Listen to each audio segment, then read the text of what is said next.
Folks, welcome inside the Parisi Palace, high above 3773 East Broadway. This is a live edition of the Jake Feinberg Show, coming to you on Power Talk.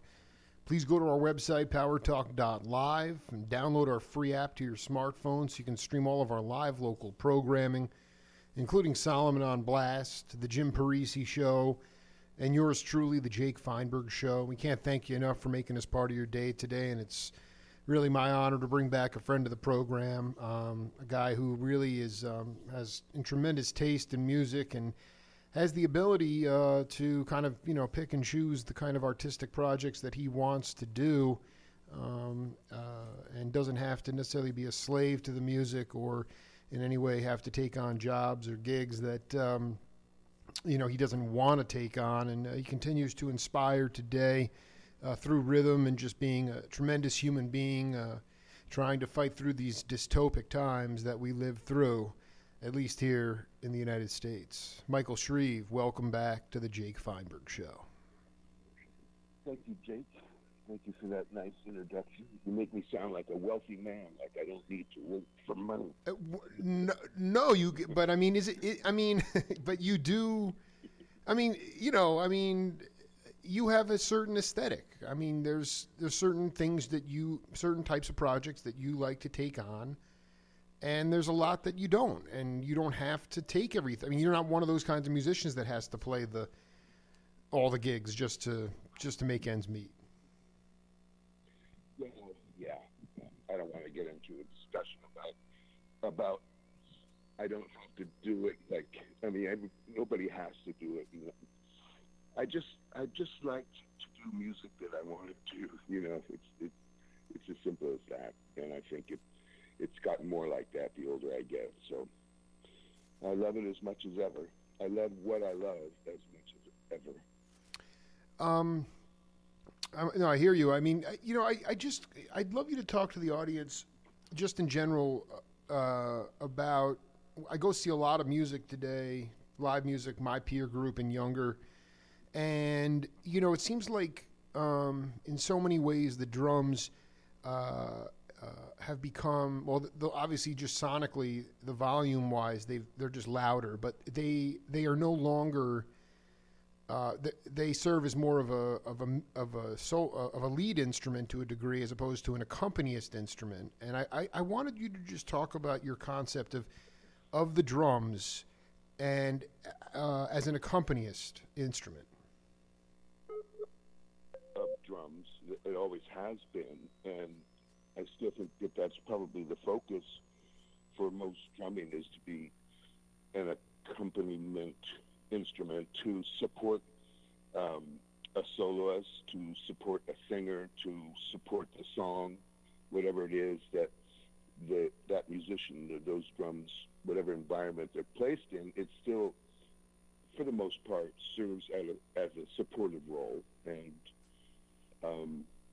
I don't think that'll change, but I'm noticing that more drummers are seriously branching out into more experimental electronics, plus the new groove stuff that's so exciting with a lot of players that are happening, whether it's Mark Giuliani or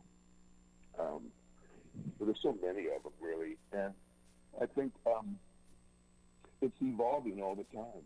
In some areas, it's evolving like athletes evolve, where runners run faster, quarterbacks last longer, pass further. Yes. Basketball players jump higher. In one whole area of drumming, it's become more athletic, where drummers play incredibly fast and in different styles, whether it's, speed metal or something like that, or drum and bass. So there's a lot of different faces to and different approaches to drums that are being moved in different directions now. And, one other thing that I learn as I get older is that you can't be all things. You could be inspired by a drummer that's doing something new, but it doesn't mean that everything has to be a part of your vocabulary. And I think that's an important lesson to learn, is that, do what you do what you're interested in, and do it hard. Do you, going back to your days growing up in the suburbs, you spent you spent every day for a long time, in a full-time capacity, almost as a job, 8 hours a day practicing your drums. How did you break that down? I mean, were you just listening? Were you comping records? Were you? Yeah. I mean, to me, this is like important because you weren't. It wasn't like, oh yeah. I mean, you went to San Mateo Community College. Don't get me wrong; it was obviously a fantastic education, but it wasn't based in academia. And let's be honest. I mean, I'm not necessarily talking about drummers in this case, but cats are coming out of, at least in melodic improvisation like jazz and things like that. A lot of cats are coming out of academia and they're sounding exactly like their professors. So there's almost a homogenization of sound. And I wanted to know if you could just take us through your day as a young cat, 8 hours a day, and how you would fill that 8 hours. I can't imagine, maybe you'd work on one groove for a while, but I have to believe there was some different stuff going down. Sure. I mean, I was going to College of San Mateo and majoring in music, minoring in English literature. And there came a point when I had to write a paper for my English literature class, and I was a day late, and I knew I was going to be a day late. And I told the teacher, I'm going to be a day late, but it's going to be really great. And I was very excited about the paper. I forget what it was about. I probably blocked it. But he said, if you're late, I'm going to fail you. I said, really, you shouldn't do that, because to tell you the truth, I don't mean to be cruel to you. I'm the only one in this class that cares about what you're teaching.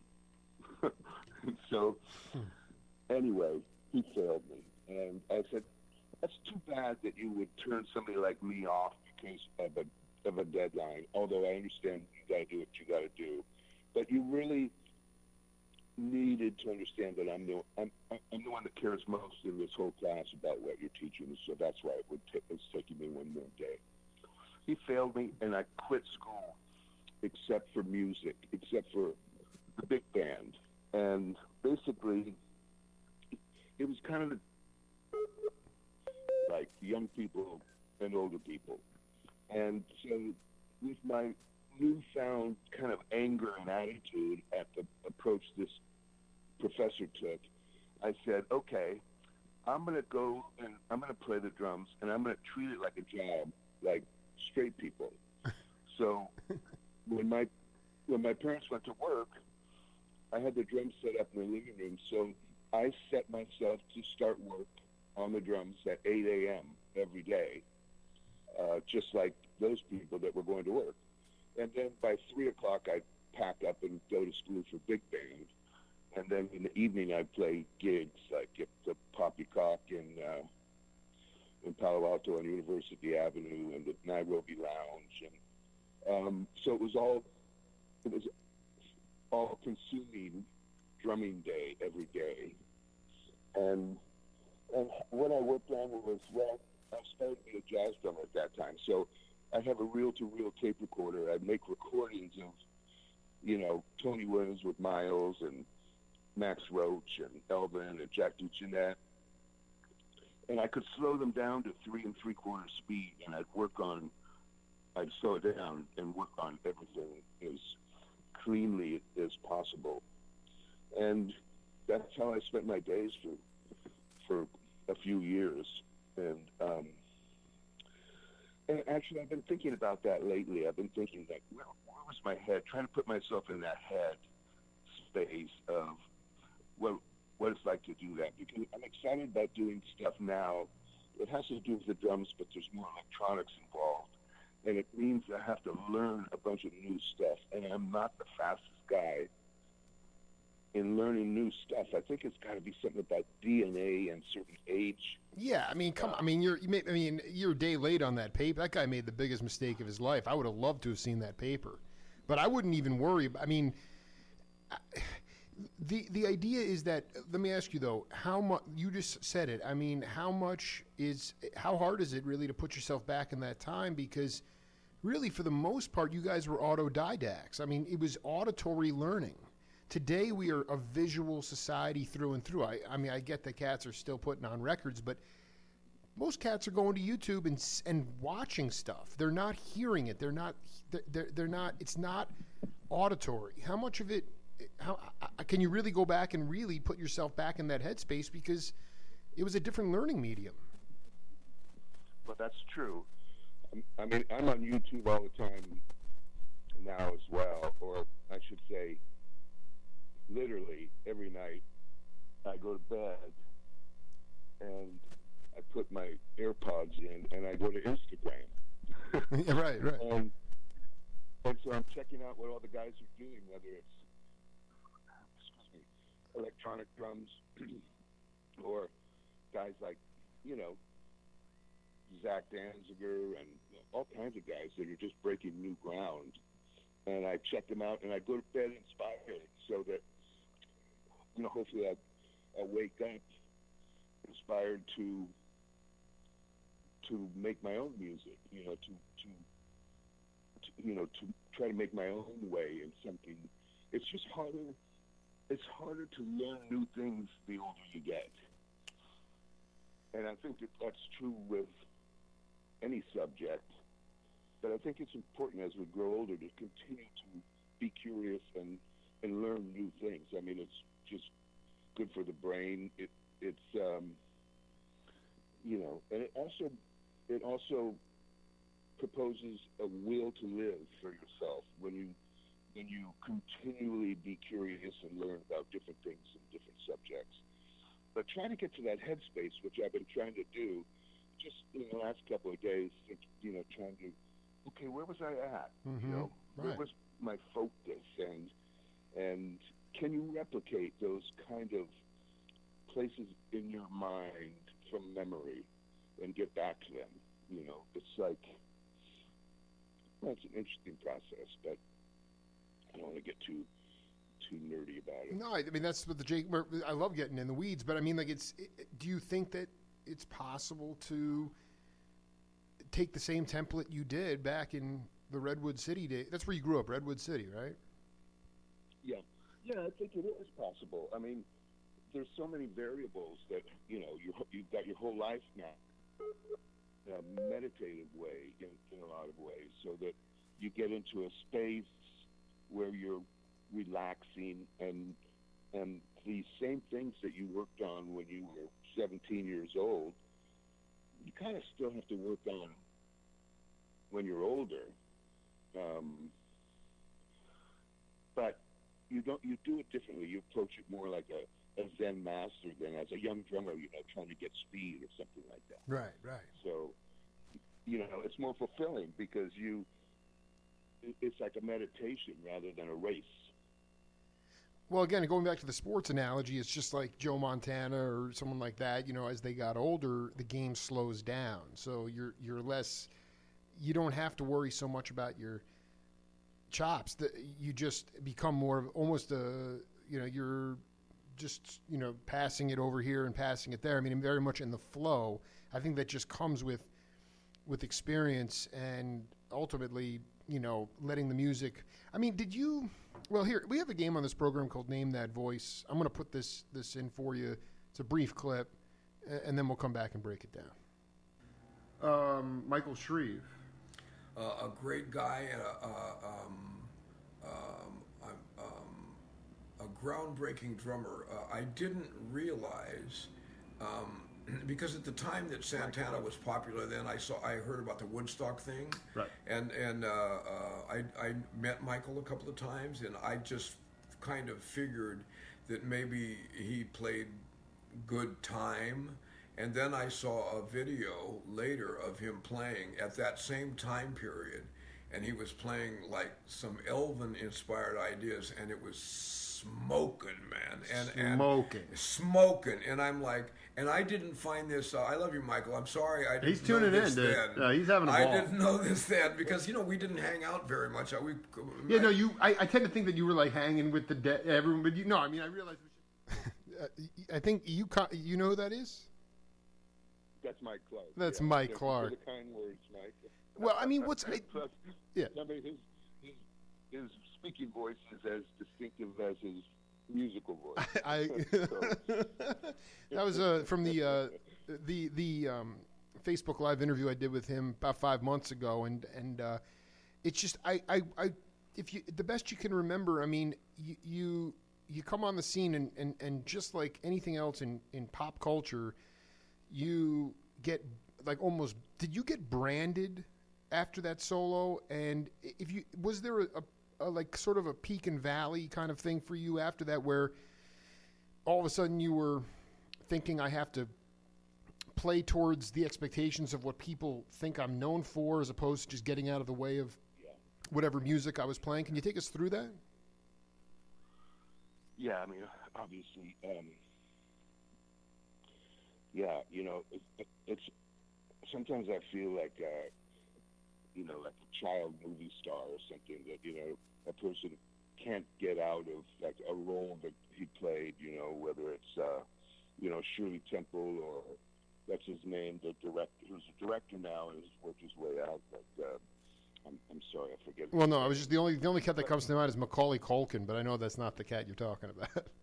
No, I'm talking about he's a winning director now, Ron Howard. Ron Howard.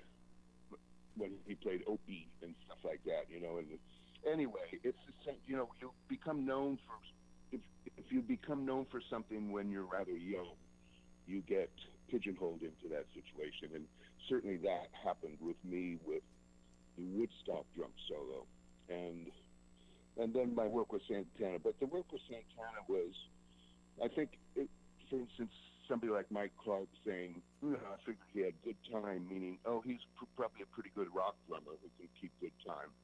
And I always aspired to be something other than a rock drummer, like a jazz drummer. I was inspired by the jazz drummers, and that never happened.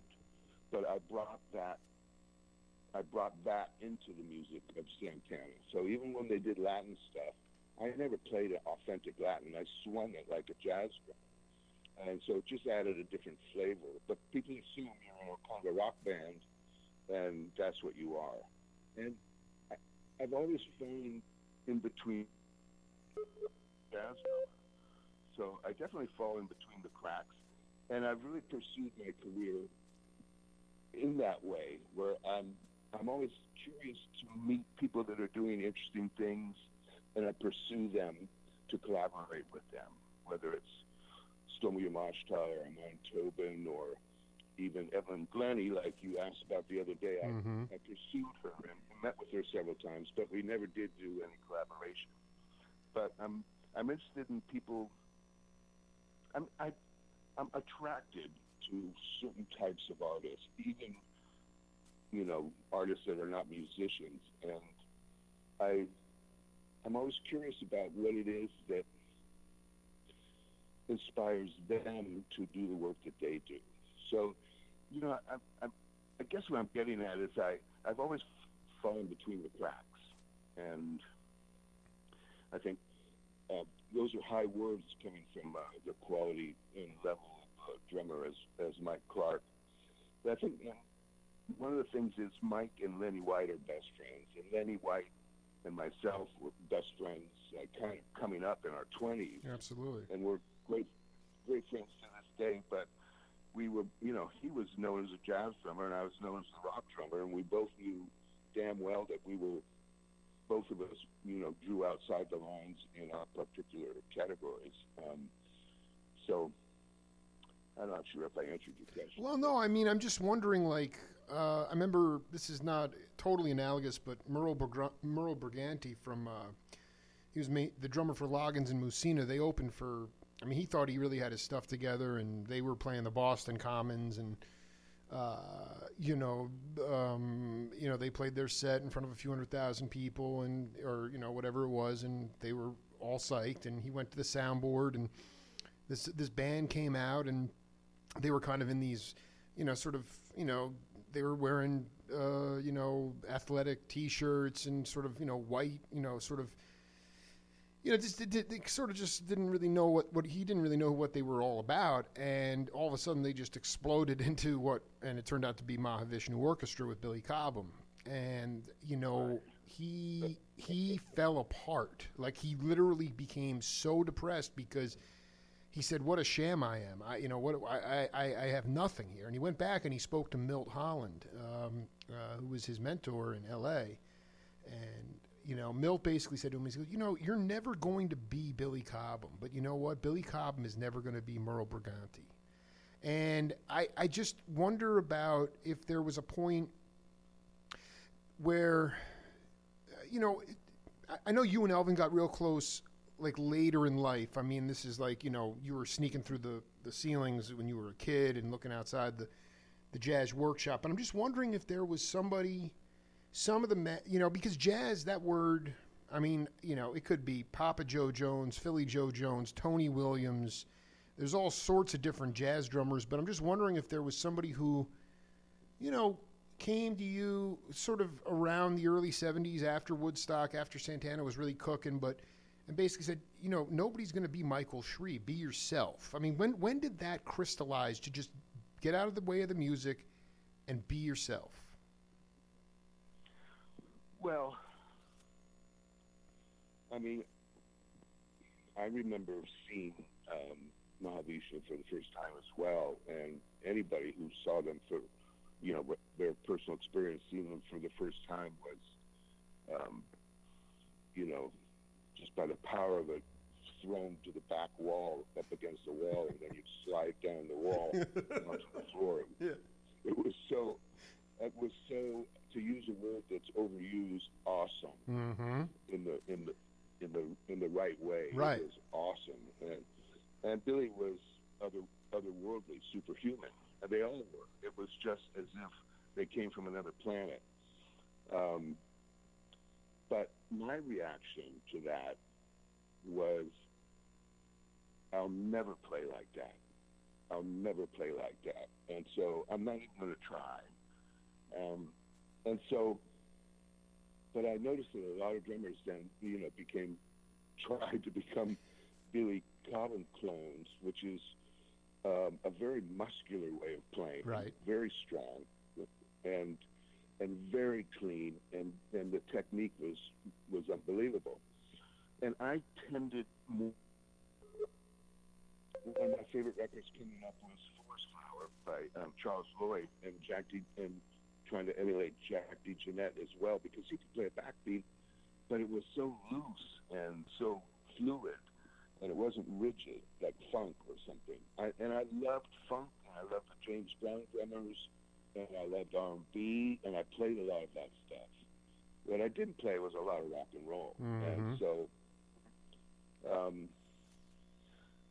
I think I asked Bill Frisell once when we were making a record together, and we were in the car, and I said, what got you to play like you play? Because it's so unique. And he said, this is apropos to what we've been talking about, I went to see John McLaughlin in Mahavishnu Orchestra. And he said, holy shit. He said, I'll never play like that. I'll never play like that. So I better find something that I make my own. And I kind of feel like the same way when he said it, because that was my reaction too. That, I'll never play like that. And so and here's the other thing, Jake. I didn't want to play like that. Right.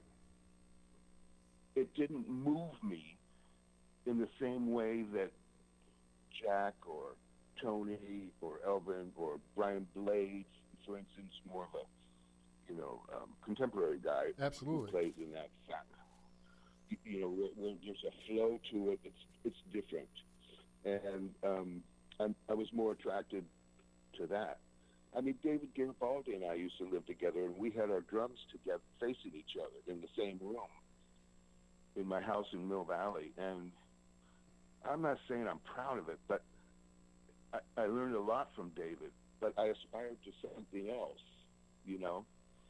And I think I could look back on certain situations and say, as an older man, and say, I regret that I didn't take advantage of this situation more or this situation more, like playing with, say, Chapito or Armando, and really going into the depths of what that music is, what that rhythm is. Instead, I fit myself into what they were doing, where I could have taken advantage of those times to learn more authenticity. And the same with my time with David Garibaldi as well. Well, I'm going to ask you, okay, so let me no, go ahead. Continue. I don't mean, I'm not beating myself up, but it's just what you do in life in retrospect. And if you want to be honest with yourself, so that would have been good to take more advantage of that situation and to learn that now, if you're in certain situations, to be aware of the fact that there's more to learn here than meets the eye, and take your time to do that. This is interesting. You saw Mahavishnu, you know, and there was like three types of reactions. It was your reaction saying, okay, I'm never going to play like that, and I don't want to play like that. I have my own, I want to develop my own niche. And then other people that would say, I just can't do that, and they kind of become defeated to a degree. And then the third group is the ones you were talking about, which is like, oh, I have to sound, this is the hot stuff, this is awesome, like you said, this is powerful, I need to sound like this guy. So they go towards the trend part of it, and even if it's not part of their true nature. And to me, that's like a wisdom. There's a wisdom there. I mean, I guess you can go back and, you know, I mean, God, I don't want this to be about, you know, preservation or reminiscing about, the, you know, things that could have been. But it's like, I guess I'm asking you to talk to cats around the world about why it's okay to be different, why it's okay to be unique, why it's okay not to conform, why it's okay to be individualistic. I mean, I feel like it goes so far beyond music. It goes to everything that we're dealing with in our society now. I mean, being a Gen Xer and seeing families and seeing the way people operate now and talking to people, it's just, whereas before it was, like Garibaldi told me, you know, if someone would come up to him and say, oh, you sounded just like so-and-so, and he'd want to slit his wrists.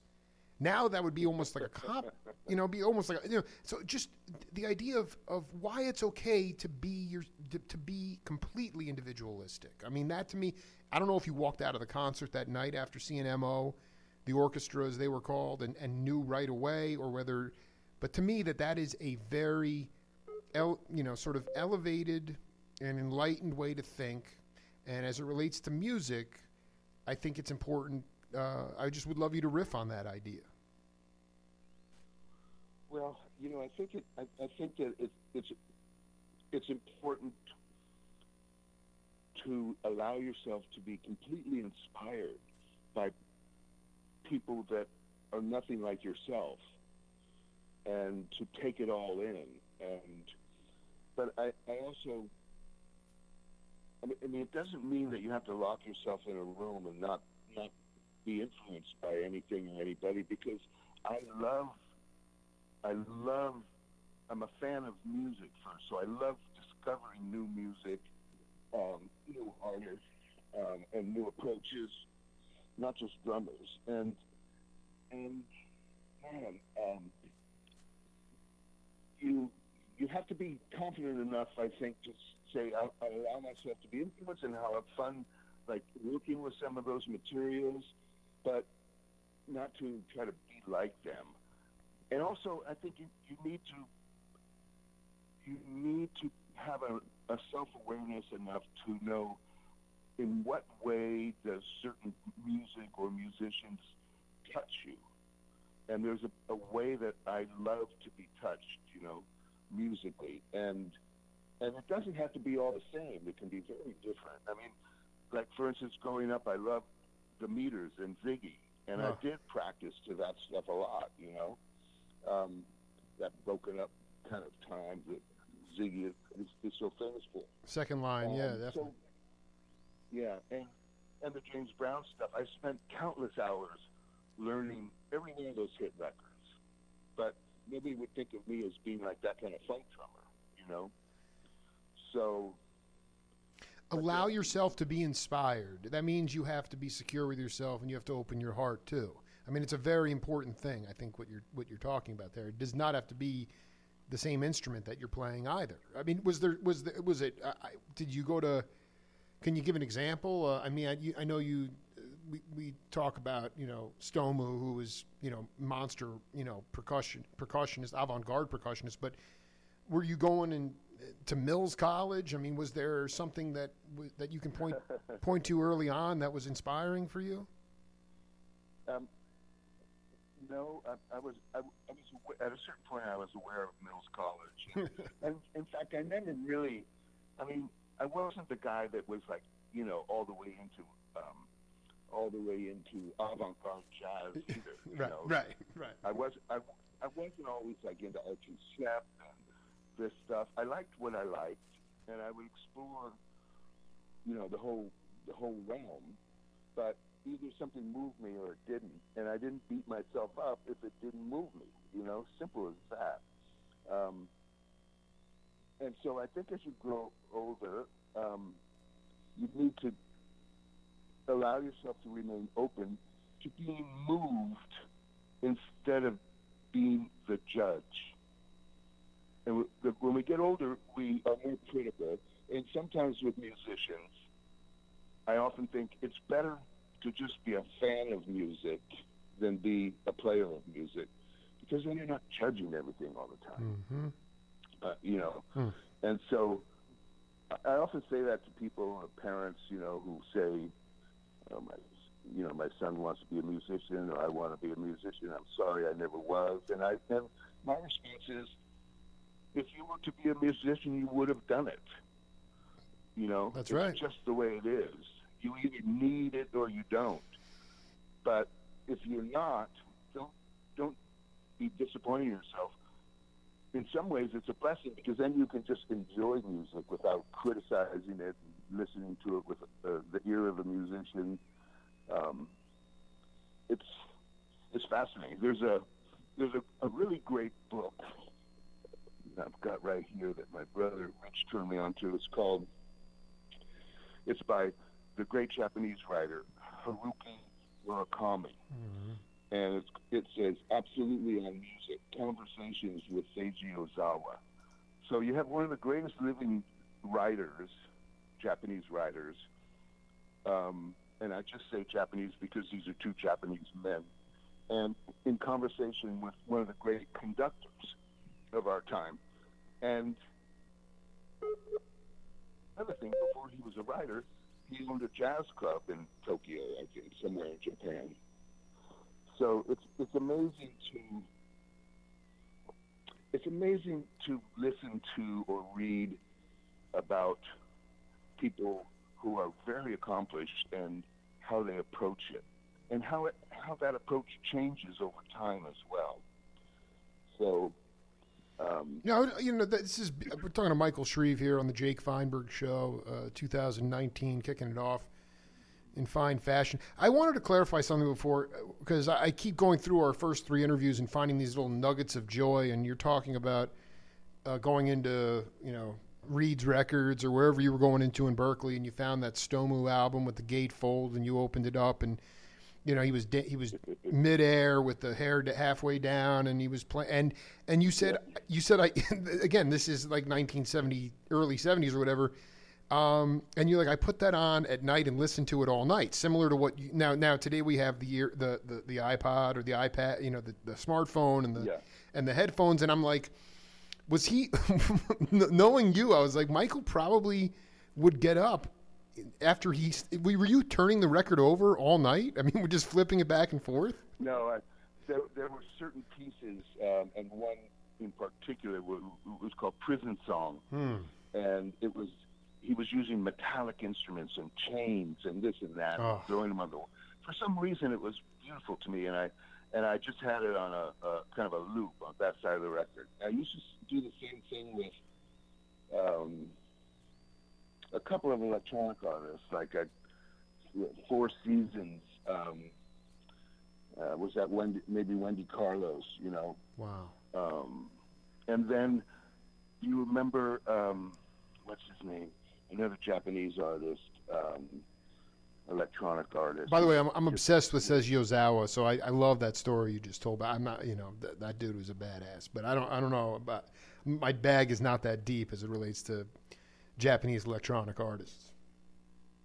Well, okay, Ozawa is by no means electronic. No. I just love his orchestral stuff. Yeah.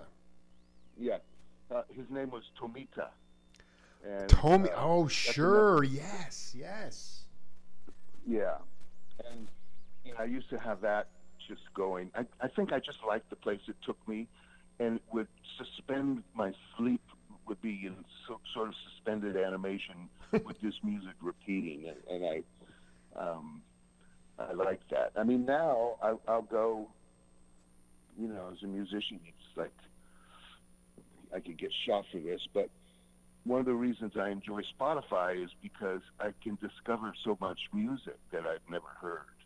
And I like, one of my joys is discovering new stuff, young artists and different types of artists. And it's just one of my great pleasures in life, always has been, which is why I was attracted to play music. So, it's, and I know musicians that I've known for a long time, and I just get the sense that when they're talking about younger musicians and stuff, they never have anything good to say. It's like, what we did was good. Now people don't, they don't do that. And it's like, man, it sounds like a bunch of old guys. And I just want to try to avoid that. What I want to try to avoid is that there's not good stuff coming up all around you, because there is. And as you get older, another thing you don't want to do is become bitter. You need to really work on some things and not be a bitter person. And that's not just a musician or anything. It's anybody as they grow older. To remain open, to open yourself up to being moved by new music or books or just meeting people. And I think that's important. And ever since I was young, for some reason, I had this little motto to myself saying, "Don't grow old and bitter." I don't know why, but how did you have that? What was that? At 11 years old, you were saying that? That's like the Buddha. No, but, probably late teens, early 20s. Probably because I met like older musicians and they were bitter. I mean, or just something. It's kind of like for instance, the sax. Wait, can you cut out there for a second? You said the sax player who? Gene Ammons. Oh, Jug, yeah, absolutely. Jug, right. Anyway, so on that record called Jug, as a matter of fact, he had a song called Jungle Strut. Right. And Bernard Purdie was playing on it. And so since I was being influenced by David Garibaldi and the stuff he was listening to, and, drummers like Bernard that he studied, I heard this tune and I thought that it could be good for the Santana band. And so we recorded that song, Jungle Strut, and we put it out, and the record was very successful. And he was playing at Both End Club in San Francisco. And I went to see him, and I tried to go backstage and meet him and said that, I'm the one that brought your song to the band. And, he wouldn't let me in the dressing room. It was like old school prejudice stuff. And it's like, wow, man, aside from me just being a out-and-out fan of your music and your sound, I made you a lot of money, and your prejudice is you're not going to let me in the room because I'm white, Mm-hmm. I experienced that same thing with Wilson Pickett when I was hanging out with Ike Turner in Ghana, in Accra, in Ghana, in Africa, doing a movie called Soul to Soul. And I'm hanging around with Ike, and we go to Pickett's room, Pickett wouldn't let me in, you know. It's like, now you know how I feel about, you know. I know this is old school stuff, you know, and I understand it, and I'm not. It's more painful that they have to feel that way than it hurt me, you know. But it seems so unnecessary, and even then it was old school, you know. Even then, because you know people were opening up to all kinds of music at that time, and I think it's that way now. I think that there's a twofold thing. You can say like the schools, like Berkeley School of Music, or the drummers that come out of the schools, all sound the same because they're all studying, you know, Weckl or Vinny or somebody, and not that they can be as great as those guys, but that's their template, you know. But there's other people that are just doing the most fascinating things. I mean, I love it when drummers put out their own solo records and they don't have to worry about, you know, it being a hit or something like that, but they just go deep. And I mean, Matt Chamberlain's doing some great stuff, and Billy Martin's doing some great stuff. And there's a whole other slew of people that are doing great stuff where they're using these new drums like sensory percussion with these, it's not even triggers on the drums, where you can literally like make such melodic music on the drums now.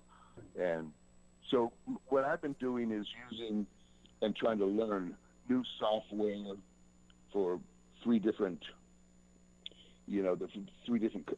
companies that are putting out stuff. One is alternate mode, and the other is sensory percussion, and then the other is like sequencing software like Ableton. And because I find as I'm getting older, I'm also feeling more arthritis and stuff like that happening in my hands and my arms.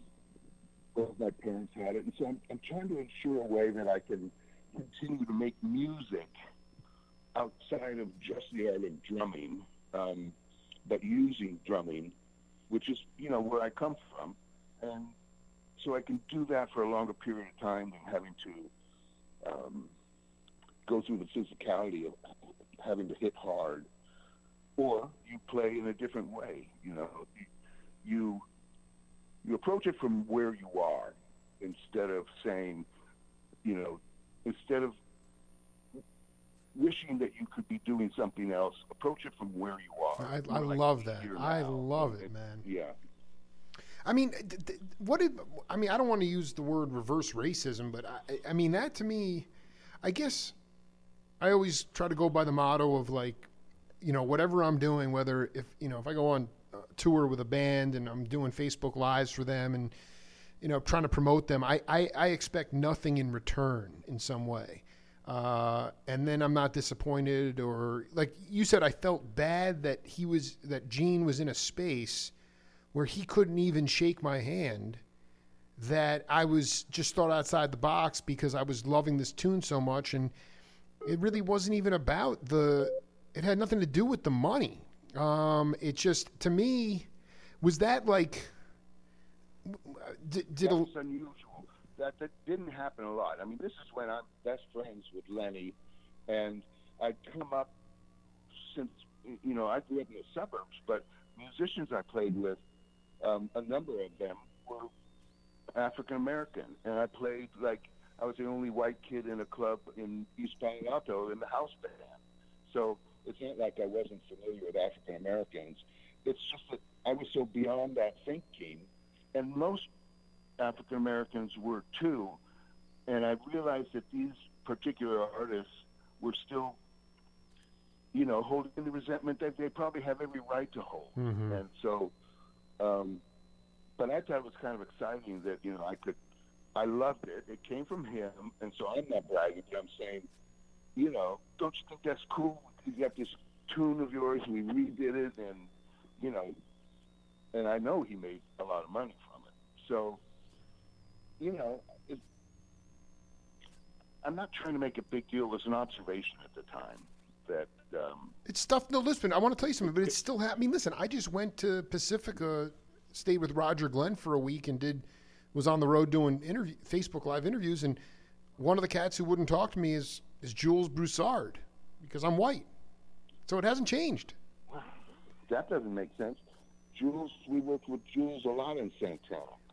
It doesn't make, but nothing. But I mean, the Gene Ammons thing doesn't make sense. Neither does the Wilson Pickett thing. I mean, it doesn't. It just doesn't make any sense. It's just an observation. I think it's a prescient one, and it's just a little bit heartbreaking to hear that.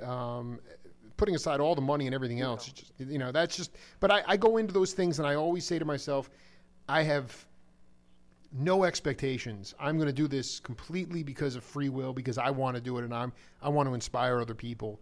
But if I don't get anything in return for it, I'm okay with that. It's hard to do it, but that's what it is. Yeah, I agree. I mean, on that same trip, with the Wilson Pickett thing, on the flight back, I sat in between Mavis Staples and Roberta Flack, listening to my tape of female vocalists that I just adored, and then it goes on there. So we would have a long discussions about female singers. And later, when they made a DVD of this, they had some extras, how they have on DVDs. Absolutely. And Mavis even said, "Yeah, there we were, Roberta and me, and Mike Shrieve sitting right in between us like an Oreo cookie, talking about female singers." Wait a minute. It's funny. I know there's an LP that came out of that, but I don't. You were there with Santana, or what? Because I mean, Les McCann was there. Yeah. Ike was there. Did Santana. Yeah. I didn't know you were on that. I don't remember you being on the LP I'm talking about. I think we were, and it's a film, so it's a rare film, but you can find it even maybe on YouTube or something like that called Soul to Soul. But yeah, it was Les McCann and got a lot of people. So it was, that was one of my questions that I haven't asked you yet, and I'm glad you brought it up. Is just maybe not on that trip, but can you talk about your experiences in the motherland of Africa and specifically just, just. Sure. I think I could about that trip a bit. I mean, it was interesting. I mean, obviously, it's not the motherland for me. And even though I saw some people,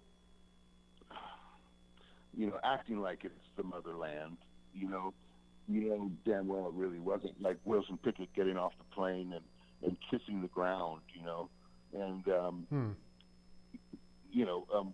Pickett was not one of the Afrocentric artists that were popping up in that time, like, say, Roberta Flack or, so many during that whole period. It was a very much self-awareness growing in African American communities as it should be at that time. Anyway, the trip was amazing. It was unique. We, were brought into, like there's this guy who was a medicine man, like a witch doctor. Oh, yeah. Eddie Harris. But there was something that occurred where there was a dead chicken in the road, and the guy went up and did something, and the chicken woke up, came back to life. No. And everybody was, oh man, what is this? And, yeah, something. But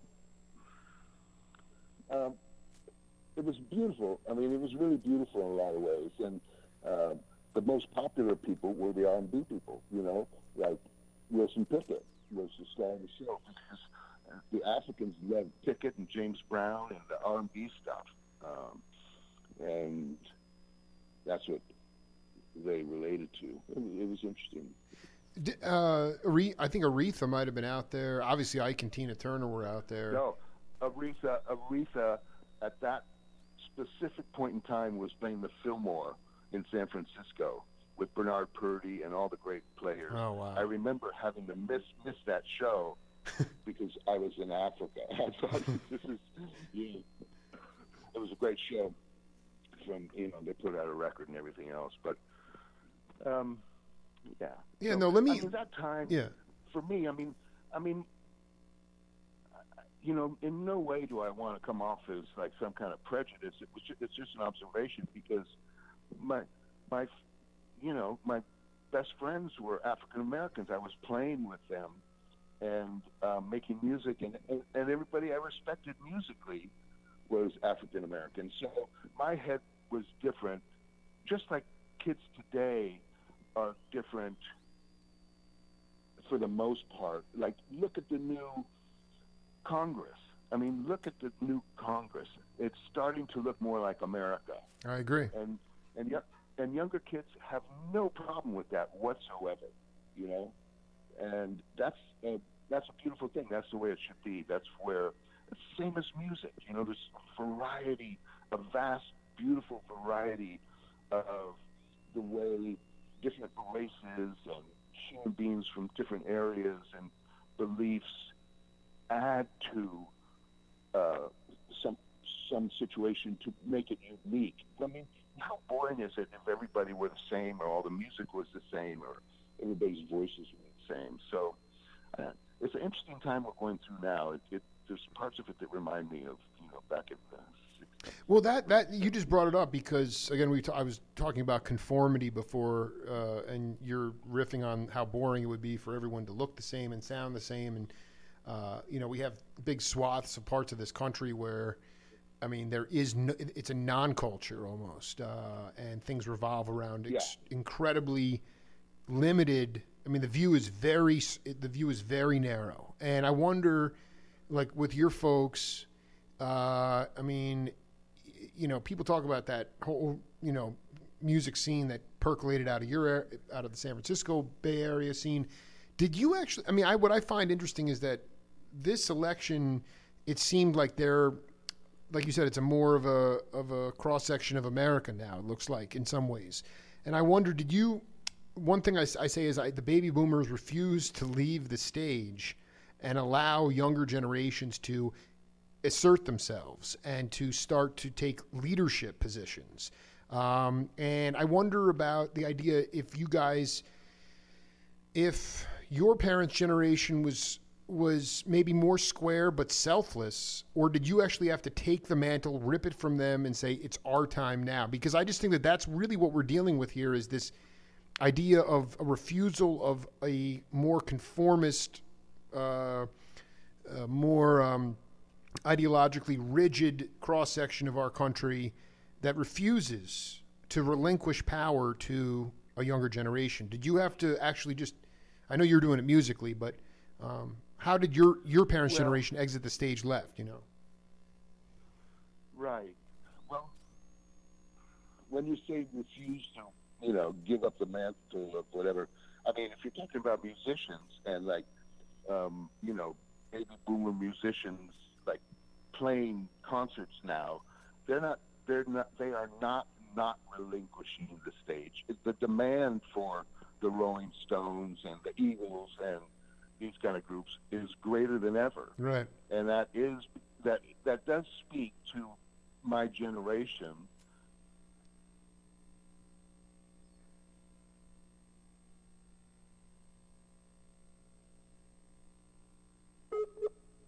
I was doing a show. It wasn't a show on the radio. It was a thing where my kids went to camp, and I went with them, and I didn't particularly enjoy it. And I've just always been like that kind of guy. And so to keep myself busy and not having to play like badminton, like as a contest with the other grown-ups or whatever they were doing, I put together a class called New Music for Grown-ups. I love it. And I loved doing it. And so I had music from all over the world, for one thing.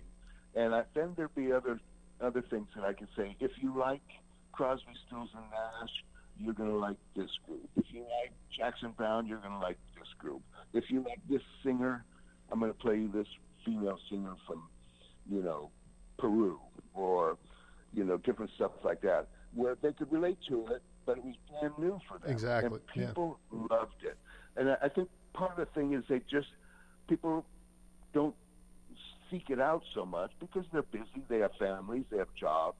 But when you're younger, music is a more important part of your life. And so that's that's why Memory Lane comes in. I do remember saying to myself as a kid, when I get older, I don't want to be like my parents' generation, and it's all about like Benny Goodman and you know, that kind of white swing stuff.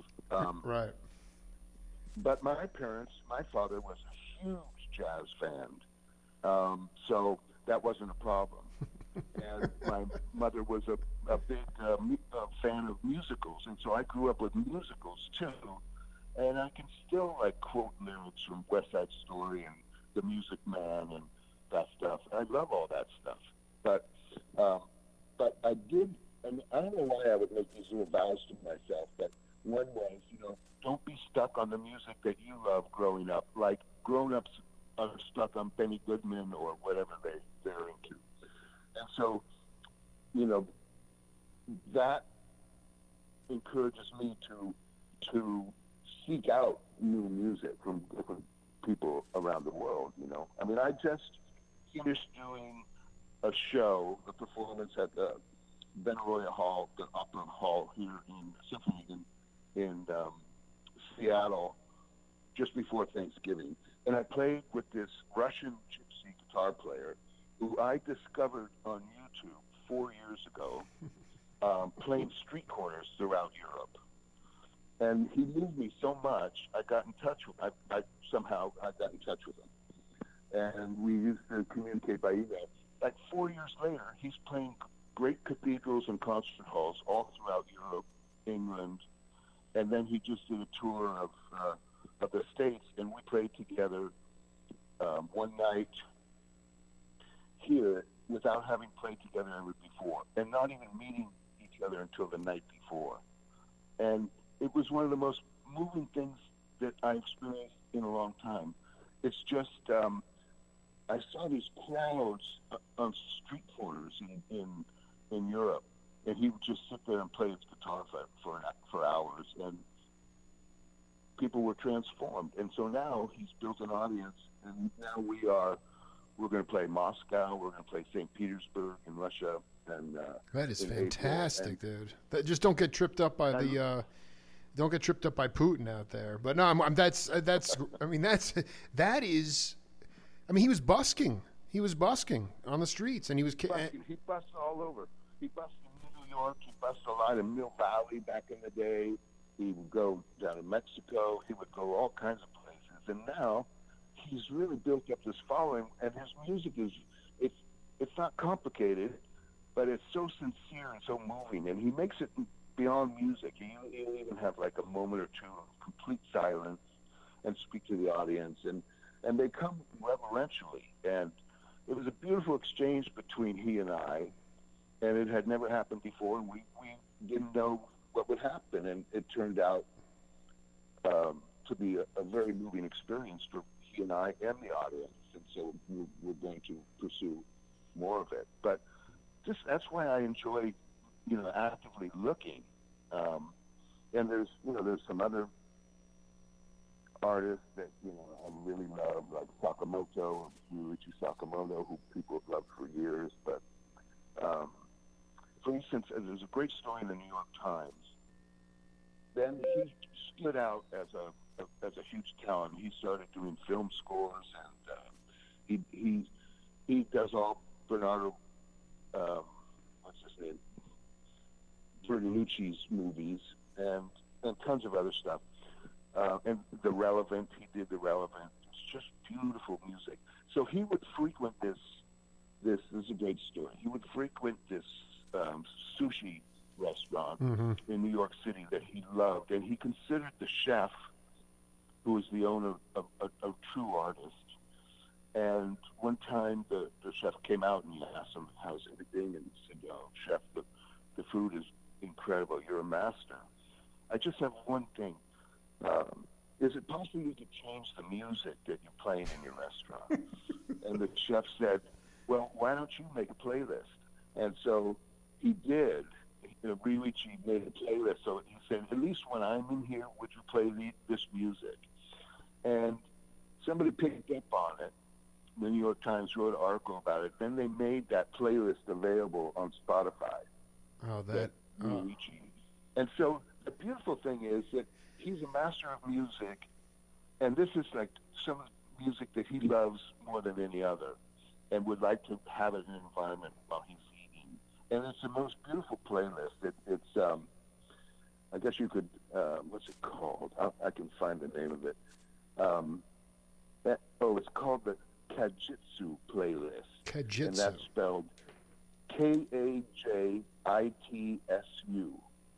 Kajitsu playlist. Kajitsu must be the name of the restaurant. And this other book I was telling you about, Conversations with Seiji Ozawa, Haruki Murakami made a playlist of all the music that they're discussing in the book. So you can read the book and listen to it as it goes along, because they speak in such detail about the music. And that's beautiful stuff, because you're learning about things that you never knew about. And I think it's because music is a real joy in my life, but you struggle with it in terms of being a musician, like where you stand and where you are. And, I mean, when you talk about me, you make me sound like I'm super grounded in myself and this and that. And it's not necessarily true all the time, although the choices I make are kind of consistent. But well, no. Actually, let me be clear. I mean, just knowing you telephonically, but cats like Dr. Gleason tell me about how grounded you are.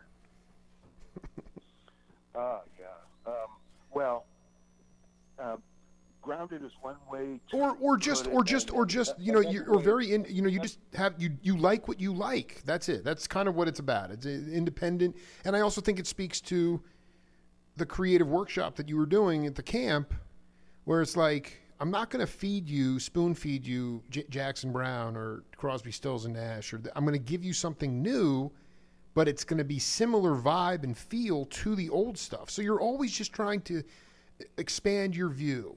I don't think to me that to me is the sign of evolution, and I'm just always trying to, at this point in my career, I'm trying to inspire people to be themselves, because I know that you guys have helped me,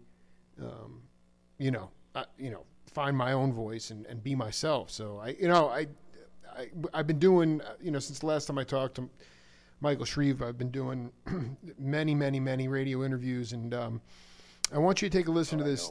I want you to take a listen to this this clip, and I'm really excited for you to riff on this. So take a listen to it. We'll come back. Okay. Creates bounce and syncopation. Exactly. As a matter of fact, one of the things that I recommend to all my students, or most of them, is that you take a television set and you put it in front of the drums with the sound off, and you put on a basketball game, and you just sit down behind the drums and watch the game and improvise. Oh my God, that is cool. And then the next step is to put two televisions in front of the drums and put on two different games, and no sound, just let your eyes let your eyes go where they want to go, and play. Don't think about what you're playing, because it's not like you're following the basketball game. You're just enjoying the motion. And you can see the perimeters, and it's just like song form. They have lines. Even in basketball and football, they have a clock. Baseball, no clock. Very hip game. But it's just like playing music. They have certain boundaries and certain things that don't sound good, and certain things that are out of bounds. Certain things hurt. Certain things go smooth. Certain things are fumbled, certain things are intercepted, certain things change direction. Basketball is wonderful for young drummers to become uninhibited and start to wipe off some of the academia of studying drums. This is a good way to sort of turn that academia into more of a personal, internal learning. We have two ways we learn. In the beginning, we mostly learn in external knowledge, which is books, records, our favorite drummers, what people tell us to play. That's all external knowledge. At some point in your life, you have to go on an internal and get and learn how to teach that internal knowledge that you have inside of you. And that's when you start to do that, then you start to develop your identity as a player, as a musician. Your what makes you you, what makes you sound the way you sound. It's because you've turned your learning mechanism towards internal knowledge, in addition to all the external knowledge that you've been collecting over the years from books and records and teachers and favorite drummers and licks and stuff like that. At some point, to have an identity, I think that you have to go on the inside and do the internal learning. Well, you want to take a gander who that is? I don't know who that is. I'm not sure. I'm sure you must have crossed paths with him, Johnny Vidakovich. Oh no, I never have. As a matter of fact. Well,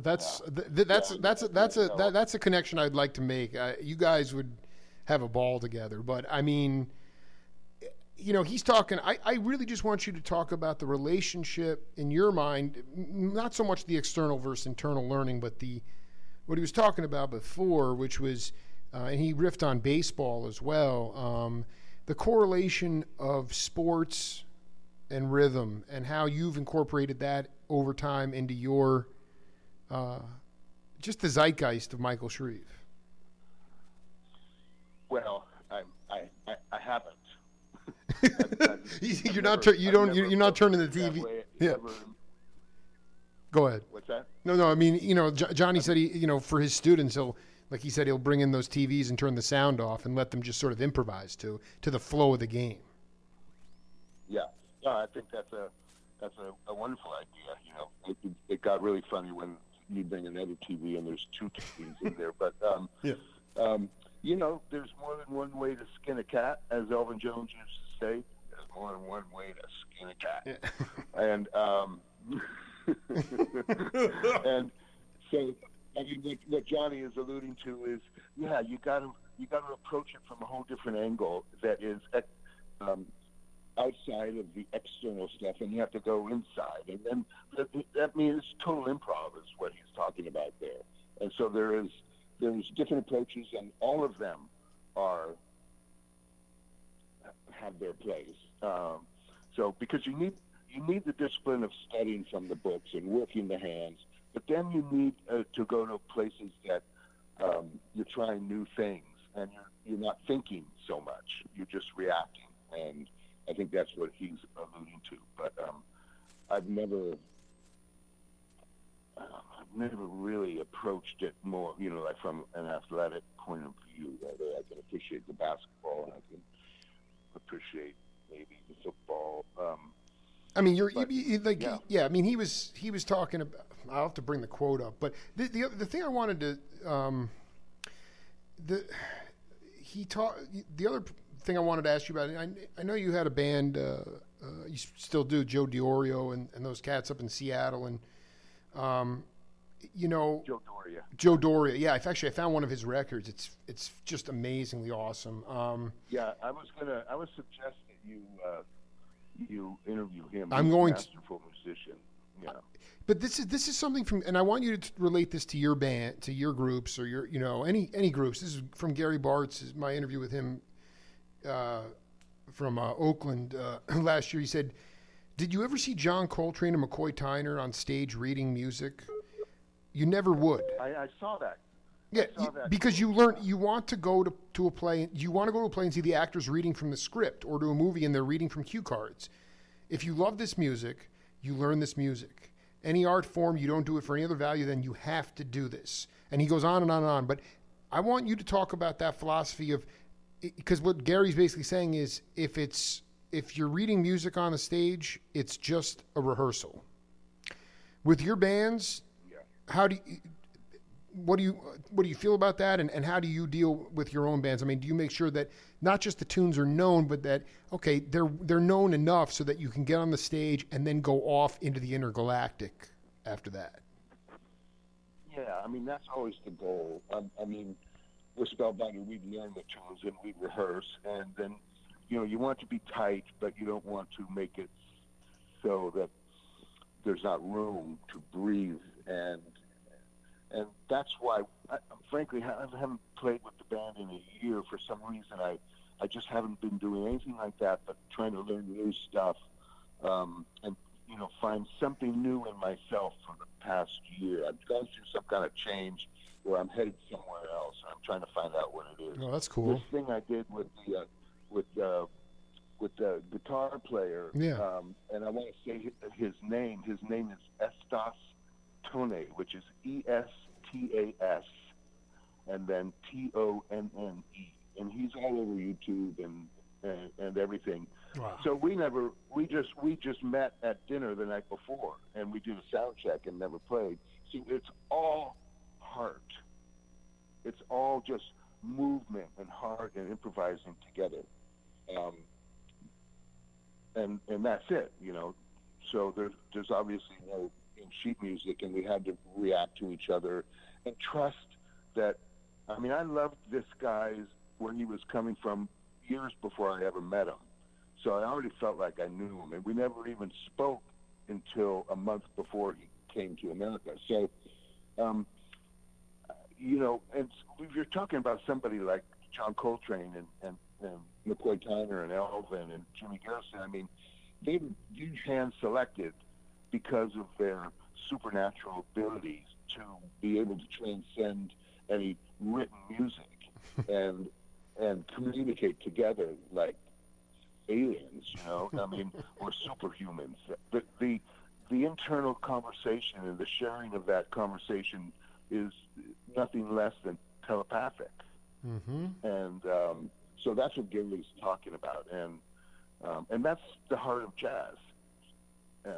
Anyway, that's as what people would say is the highest form of musical communication, and a lot of classical players feel that way too, because they don't have that ability. It's a different kind of ability. It's a different kind of training. It's like Star Wars. It's like feel the Force. Trust the Force. And I mean, literally, there's so many things like that in the script of the original Star Wars, and part of that is because Joseph Campbell was a consultant with George Lucas on that, and Joseph Campbell is a master of mythologies and how they relate to people's journeys in life. And so I tell you, man, you get into music, you get into food, you get into, it's really like force of good or the force of not good. You want your intention to be something that shows in the forefront. You're not speaking words, but your intention is to create something that has a positive effect. And I mean, that's what Coltrane was all about, really. How deeply spiritual it was. Before I let you go, when was the first time you crossed paths with Freddie Hubbard? Well, at the Both End Club, and I never really met the guy, but that's when Lenny White was playing with him. So I was a fan of Lenny in the record that he did with Freddie Hubbard called Red Clay. Mm-hmm. And again, like a drummer like Lenny playing a backbeat that was unique, And of course, I should say, Philly Joe and Roy Haynes and Jackie Jeanette, and so he was young. We were the same age, but he was steeped in classical jazz. But also listening as a young man to Listen and Fire and the funk stuff and everything else, So that's when I first. I never really knew Freddie Hubbard. I met him, but I recorded all. Yeah, no, didn't you? I'm saying, how did the recording come to be? I saw the recording there. I just used to go and record shit, and Carlos used to do that a lot. So we would go with our small Sony tape recorders and hide them and push record. And, you know. So, as a gift to Lenny, I made them all into CDs a few years back. I digitized them all, and I promised Mike Clark I'd get him those too. Well, they're writing a book. They need that stuff. They need that stuff, man. I know. They're writing a book. That's so great. Those two are such characters. I can only imagine them together. Before I let you go, I would love the opportunity to write the liner notes for Blessing in Disguise. Obviously, I'm obsessed with just the idea that that's still in the vaults, I think at the time. I mean, you're on a new path. You're in the woods. You're trying to figure out where it is, but along the way, you find frisbee that out.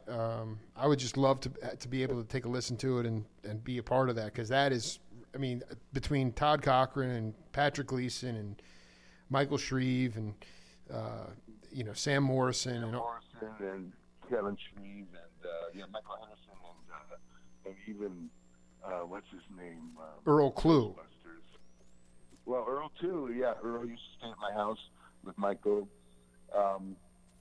Yeah, I mean, if that ever came out, it'd probably just be some kind of digital release. Have to clean it up or something like that. I just want to hear you singing like Barry White. I mean, I think it just I'd send it to you if I didn't think you were going to put it out there on the internet. Michael, that would never. No, I know. Listen. I know. I have to regain trust, but anyway, I just. No, you don't have to regain anything. It's just I need to make sure it's. I even worked on doing some edits like last month on one of the tunes that I did with Michael Henderson. Well, Michael's singing as well. So, yeah. Yeah, let me know. I mean, like I said, Columbia said it was too ethnic at the time, whatever that means. I think it would hold up very well today. So, we just, before the interview, Michael said that, he didn't have much new going on, but we just went for 80 minutes. And apparently, you got the Estes, the Russian cat you're going to be playing with, but are there any other? That's not Tony. I do have the Drums of Compassion record, which I'm just working on the art with now. And that's an important record to me. It's taken me too many years to complete. But that's with Jack DeJohnette. It's with Airto. It's with Olatunji. It's with Zakir. It's with Trey Gunn. It's with Amon Tobin. Wow. And it's a different type of record. I hope people like it, but a lot of musician friends that I give it to, I never hear back from them. So, it's almost like a meditation record. So I think that people hear all those names and they think it's going to be a burning record, and it's kind of not. And but it's beautiful to me, and I'm playing like 16 drums setting up in a semicircle. It's really kind of a record that it initiated with the idea of what kind of record could I make that I would want to listen to at 2 in the morning. And so, yeah, that's where it came from. So I will send you a link to that record. Yeah, no, please do. I'd love to hear that. I mean, I'm sure people go in thinking it's going to be this wild world music thing, and I just want to hear it with open ears. I actually didn't even realize that it hadn't been released yet. Someone made a mention of when it's coming out. I'm like, it's not out yet? So, I mean... I know. It's ridiculous. I know. Yeah, it's no, you know what it is? It's a blessing in disguise, so you don't worry about that. Blessing in disguise, that's a different thing. Okay, yeah, we'll figure it out. All right, yeah, good to hear you, Michael, and, it'd be great to shake a hand this year or sometime. I don't know, you're going to NAMM, but, we won't do any Facebook Live, but it would be good to connect in person, man. Much love to you and your family.